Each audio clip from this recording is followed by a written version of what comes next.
আসসালামু আলাইকুম। আমার ইউটিউব চ্যানেলের প্রিয় দর্শক বিন্দুরা, আমার কলিজার টুকরারা সকলকে জানাচ্ছি আমার হৃদয়ের অন্তরস্থল থেকে ভালোবাসা ও সালাম শ্রদ্ধা জানিয়ে এখন আপনাদের মাঝখানে আমি চলে আসছি হজরত ল্যাংটা বাবার দরবারে।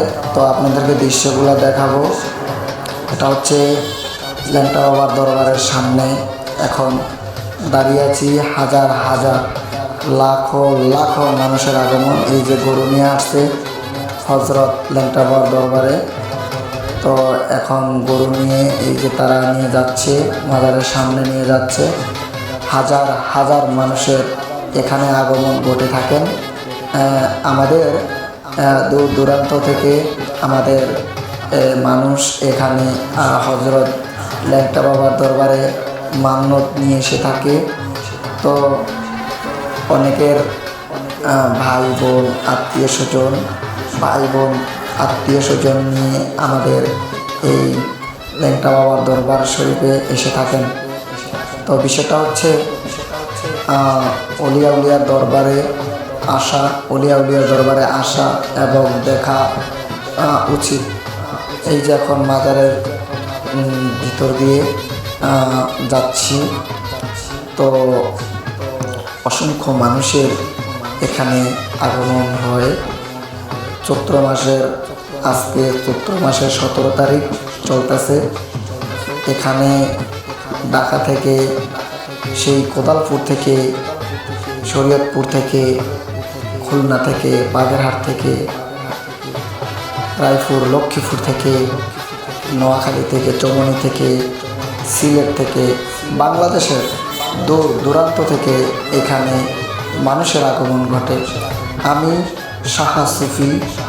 শাহ সুফি শরীফউদ্দিন আহমেদ নুরি আপনাদের মাঝখানে ভিডিওগুলি তুলে ধরতেছি। তো আপনারা যে ভিডিওগুলি দেখেন মনোযোগ দিয়ে, সেই বিষয়টা আমার কাছে খুবই ভালো লাগে। আপনারা ভিডিওগুলি মনোযোগ দিয়ে দেখেন, সেই বিষয়টা আমার কাছে খুবই ভালো লাগে। তো আপনারা আমার এই চ্যানেলটাকে সাবস্ক্রাইব না করে থাকলে সাবস্ক্রাইব করে দিবেন। কেননা আমি বাংলাদেশের বিভিন্ন জায়গায় আউলিয়াদের মাজারে ভ্রমণ করে থাকি আর ভিডিওগুলা তুলে ধরি। এই যে মানুষের মান্যত নিয়ে গরু, ছাগল, ভেড়া এগুলা নিয়ে আউলিয়াদের কাছে হজরত বাবা শাহপুরান বাংলার অলি ল্যাংটা বাবার কাছে এই যে আসতেছে বাংলার অলি সলেমান শাহ ল্যাংটা বাবার কাছে এই যে মান্যত নিয়ে আসতেছেন গরু এবং ছাগল এবং আত্মীয় স্বজনরা মানতের টাকা, মানতের গরু নিয়ে দলে দলে আসতেছে। তো আপনারা আমার এই চ্যানেলটাকে সাবস্ক্রাইব করে দিয়ে আমার পাশে থাকবেন। তো আশা করি ভালোই লাগবে। তো এখন আর কথা না বাড়িয়ে ভিডিও রাখতেছি। তো আবার পরবর্তী ভিডিও পাওয়ার জন্য আমার সাথে থাকবেন। তো এখানের পরিবেশটা এত সুন্দর, এখানে না আসলে বোঝানো যায় না।